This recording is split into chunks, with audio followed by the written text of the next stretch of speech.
내일부터 휴가를 가게 되는 크립토마토 인사를 드리고 있습니다. 휴가는 대략 3주 동안 다녀올 예정이고요. 중간중간에 제가 영상을 만들 수 있으면 만들어서 업로드를 하도록 하겠습니다.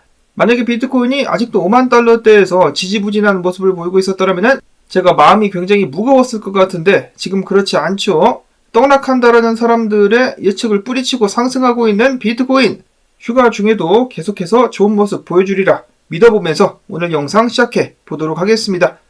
오늘 첫 번째는 미국 경제에 관련된 소식입니다. 미국의 올해 1분기 경제 성장치가 1.6%로 발표가 나섰는데요. 1.3%로 하향 조정이 되었습니다. 여기에 가장 큰 영향을 끼친 요인으로는 개인 소비가 줄었기 때문이다라고 이야기를 하고 있는데요. 2.5%에서 2%로 줄어들었다. 미국 시민들의 저축률을 나타낸 차트, 그리고 미국 시민들의 신용카드 빚, 여러분들께 과거에도 수차례 보여드린 바가 있었는데요. 그만큼 미국 시민들은 지금 돈이 없습니다. 많은 사람들이 은퇴 자금을 끌어다가 생계를 유지하고 있다는 뉴스가 계속해서 들려오고 있는 가운데 이것도 참 문제인 거지. 국가에서 지출을 그렇게 많이 했는데도 경제 성장치가 이 정도밖에 안 된다. 통계에다가도 양념을 그렇게 많이 쳤는데도 이 정도밖에 되지 않는다라는 것. 생각보다 지금 상황이 더 좋지 않다라는 것을 예측을 해볼 수가 있겠는데요.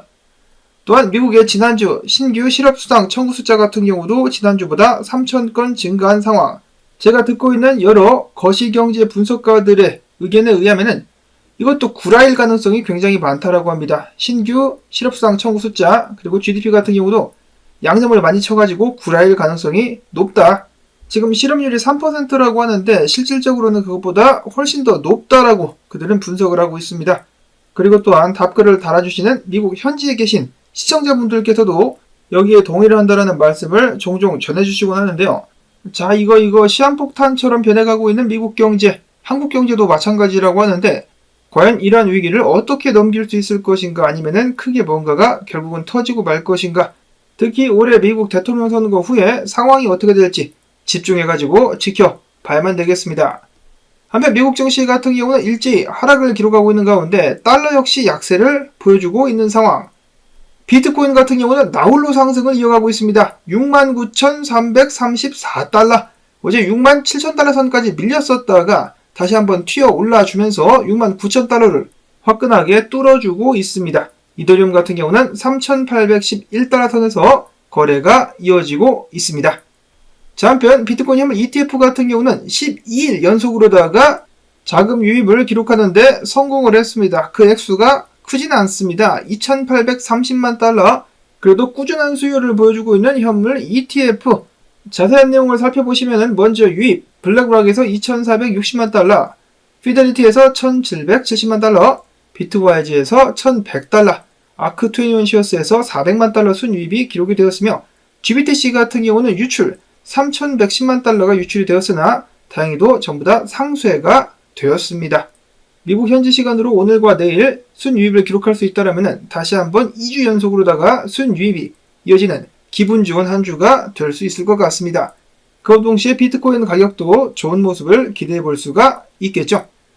자, 그 다음으로는 골드만삭스, JP모건과 마찬가지로 비트코인은 투자 상품이 아니다 등등의 망발을 짓거리기도 했었으나 그러면서도 관련된 상품은 고객들에게 팔고 있었죠. ETF가 출시되고 나서도 얼마 전에 한 임원이 비트코인을 폄하하는 발언을 하기도 했었는데요. 이번에는 다시 입장을 바꿔가지고 긍정적인 평가를 했다라고 하는데요. 이번에는 골드만삭스의 글로벌 암호화폐 책임자라는 직책도 있어요. 아무튼지 간에 뒤로는 호박씨를 존나게 까고 있는 골드만삭스. 해당 책임자는 이야기하기를 비트코인 현물 ETF는 눈부신 성공을 거뒀으며 우리 고객들은 주로 비트코인과 이더리움에 집중한다. 두 상품 모두가 CM에서 거래 가능한 상품이 있는데 그래서 이더리움 현물 ETF를 긍정적으로 평가할 수 있겠다라고 이야기를 했습니다. 한편에서는 고객들에게 암호화폐를 권하지 않을 것이다 라고 이야기를 했었다가 이제는 또 우리 고객들은 비트와 이더를 좋아한다라고 하니 야, 이것들 정말 권모술수 하나는 끝내주는 녀석들이구나 라는 생각을 다시금 해보게 합니다. 어찌됐든지 간의 결론은 골드만삭스 고객들도 비트코인에 환장하고 있다. 다음으로는 암호화폐 시장 분석업체인 테넥스 리서치가 이야기하기를 미국 기준으로다가 6월 12일 미국의 5월 소비자 물가지수 인플레이션율이 발표가 되게 될 텐데 만약에 3.3%보다 낮게 발표가 된다. 그러면 비트코인 떡상하면서 신고점을 경신할 가능성이 높다. 또한 앞으로 2달 동안은 인플레이션 완화 추세가 전망이 되며 비트코인 ETF 유입세도 한동안 지속될 것으로 보인다라고 하면서 조만간에 비트가 전고를 뚫고 날아갈 수 있는 가능성이 있다라고 밝혔습니다. 위기의 5월을 잘 넘기고 있는 비트코인. 다음으로서는 최근에 비트코인 대형 고래들이 비트코인을 매집하고 있다는 소식 들려오기도 했었는데 온체인 분석업체인 센티멘트 같은 경우는 다음 지표를 주목하고 있다고 합니다. 비트코인 10개 이상을 보유한 주소 숫자 수. 이들이 지난 5개월 동안 15만 개의 비트를 추매했는데 보통으로다가 10개 이상의 비트코인을 보유한 주소 숫자들이 비트코인을 매집하게 된다. 이는 선행 지표로 풀이가 된다라고 이야기를 했습니다. 보통 대형 고래나 장투자들의 매집 상황을 선행 지표로 보곤 하는데 센티멘트 같은 경우는 10개 이상 돌고래 정도가 되겠죠. 돌고래들의 움직임이 비트코인 선행 지표로 풀이가 된다 라고 하면서 조만간에 비트코인이 상승하게 될 수 있을 것이다라는 긍정적인 분석을 내놨었고, 다음으로는 크립토코언트의 기고자 타레콘 체인은 이야기하기를 비트코인의 실현가치 대비 시장가치는 현재 2.3포인트 고점까지 더 치고 올라갈 만한 여지가 남아있다. 10만 달러 돌파 가능할 것이다라고 이야기를 했습니다. 자, 올해 안에 10만 달러 가면은 겁나게 좋겠다. 신나는 크리스마스가 될 수 있을 것 같은데요. 다음으로 로만 분석가 같은 경우는 7만 1000달러까지 올랐다가 쏘게 될 것이다라고 예측을 했는데 지금 그대로 가고 있다. 길을 조금만 더 모아가지고 폭발해가지고 비트코인이 7만 2000달러까지 달할 수 있을 것이다라는 분석을 남겼습니다. 최근 분석은 다 맞추고 있는 로만 분석가. 이어서 사토시 플리퍼 분석가 같은 경우도 똑같은 이 불페넌트라고 봐야 되겠죠. 불페넌트가 상방으로 꺾이게 될 것이다. 1차적으로 7만 2000달러까지 상승할 것이다라면서 마찬가지로 7만 2000달러를 우선적인 목표로 보고 있었습니다. 다음으로 해서는 기타 및 알트코인 소식들 알아보도록 하겠는데요. 최근 보도에 따르면 일론 머스크가 도널드 트럼프에게 암호화폐에 관련된 정책 지원을 하고 있다라는 소식이 나왔었는데 뻥이랍니다. 일론 머스크가 직접 나와가지고 나는 그런 적이 없다라고 부정을 했었고, 그 다음으로는 소식통에 의하면 바이든 캠프가 발등에 불이 떨어졌는지 지난 2주 동안 암호화폐 업계 인사들과 접촉을 시도를 하면서 전에 비해서 훨씬 더 누그러진 모습을 보였었다라는 소식이 나오기도 했었습니다. 이런 상황에서 만약에 바이든까지 암호화폐에 대해서 긍정적인 발언이나 행동을 보여준다? 그러면은 대통령 선거 전까지 비트코인 떡상하게 될 가능성이 더욱더 높아질 수가 있겠죠. 올해 안에 10만 달러 한번 가지야. 다음으로는 블랙락이 이더리움 현물 ETF 관련된 최종 서류를 제출했다라는 소식이 들려왔습니다. S-1 서류를 제출을 하게 된 것인데요. 블룸버그의 에릭 발추나스 같은 경우는 이를 두고 이야기하기를 겁나게 긍정적이다. 나머지 ETF 신청사들도 곧 제출을 마무리할 것이다.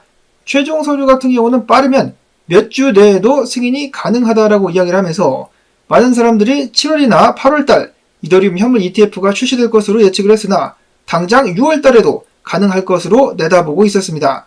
이러면 비트코인만큼은 아니더라도 자금이 이더리움 쪽에도 밀려 들어오지 않겠느냐라는 기대감 계속해서 나오고 있는데요. 딱 생각을 해보시면은 비트코인보다 이더리움에 자금이 좀 덜 들어와도 이더리움 시총이 더 작지 않습니까?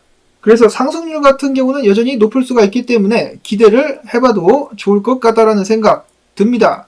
그런가 하면은 싱가포르에서 가장 큰 은행인 DBS은행 같은 경우도 최근에 이더리움을 몽땅 들고 있는 것으로 확인이 됐다라고 온체인 분석업체인 난센 측에서는 밝혔는데요. DBS와 연관된 주소에 이더리움 무려 17만 3,753개가 보유 중인 것으로 드러났다. 해당 주소 같은 경우는 이더리움 보유를 통해서 지금까지 2억 달러 이상의 수익을 창출하는 것으로 추산이 되었습니다. 또한 이더리움 가격이 상승할 것으로 예측을 하는 것인지 이더리움 1만 개 이상을 보유한 주소 숫자가 꾸준히 늘어나고 있다라고 하는데요. 즉 매집이 계속해서 발생을 하고 있다. 작년에는 실망스러운 모습을 보여줬었으나 올해는 다를 것이다. 이더리움. 이어서는 분석을 보도록 하겠는데요. 존이라는 분석가 같은 경우는 이런 식으로다가 이더리움이 바로 떡상은 하지 않고 잠깐 올랐다가 떨어지면서 바닥을 다지고 그때부터 제대로 된 상승을 보여줄 가능성이 높겠다라고 이야기를 했었으며, 네스티라는 분석가 같은 경우는 이더리움 포물선 상승 가지야라고 외치기도 했었습니다. 비트코인이 떨어지지 않는 한 이더리움 같은 경우도 사실 여기까지 올 가능성은 적겠죠. 근데 비트코인이 떨어지게 된다라면은 잠깐 내려올 수도 있겠다. 그 이후에 떡상 가즈아. 비트코인과 더불어 가지고 이더리움 6월 달에 기대를 한번 걸어보도록 하겠고, 다음으로 어제 비트코인이 67,100달러 찍은 후에 68,500달러 이상까지 올라갈 것이다 라고 예측을 했었던 도나 분석가 같은 경우는 최근에 많이 상승했었던 플로키 코인 지금 조정을 받고 있는데 해당 자리를 지켜줘야만 추가적인 상승이 가능하지, 해당 자리를 내주게 된다면 추가적으로다가 조정을 받게 될 것이다 라는 예측을 남겼습니다. 그런가 하면 엘리지 분석가 같은 경우는 원조 개코인 도지코인을 보면서 다음 움직임을 위한 축적 단계로 들어선 것으로 보이며 축적 기간이 길어지면 길어질수록 더욱더 크게 상승할 가능성이 있다라며 도지코인에 대한 기대를 나타내기도 했었습니다. 이어서는 국내 뉴스 매체에서도 속보로 내보낸 소식, 로이터에 따르면 권도영 및 테라폼랩스가 금융사기건에 관련해가지고 합의로 한 것으로 드러났다. 즉 SEC와 잠정적으로 합의를 한 것으로 예측이 된다는 소식이 나왔습니다. 이게 이렇게 쉽게 합의가 되나요? 정말로 합의를 했다라면 그 내용이 궁금한데, 그러면 권도영이 깜빵을 안 가게 되는 것인가? 최대한 미국으로 입국되는 것 자체를 피하려고 했을 것이기 때문에 어떤 내용과 얼마만큼의 금액을 지불했는지가 궁금합니다. 아니면은 뇌물로 발랐나? 해당 소식 때문인지는 모르겠지만 오늘 루나가 살짝 쐈었죠. 닥터 프라핏 분석가 같은 경우는 내가 이 상황에서 도박을 한번 해보겠다. 본인은 20센트 때 루나를 좀 사서 들고 있다가 지금 추매를 해가지고 도 아니면 뭐다 상승 가지아를 한번 외쳐보겠다라고 밝혔습니다. 자, 과연 루나는 부활에 성공할 수 있을 것인가? 여러가지로 재밌는 상황이 진행되고 있는 암호화폐 시장 계속해서 지켜봐 주실 수 있기를 바라면서 나온 정보들 도움이 되셨다면 휴가 한번 잘 다녀오라 라는 의미에서 광고 영상 재생 한 편만이라도 마지막까지, 혹은 지금 또 디센트 월렛 이더리움 현물 ETF 승인 관련된 기념 할인 행사를 진행 중에 있다고 하는데요. 제 링크를 통해서 구매를 해주시면 저에게도 큰 도움이 되겠습니다. 자, 그러면 저는 또 다음에 인사를 다시 드리도록 하겠습니다. 안녕히 계십시오.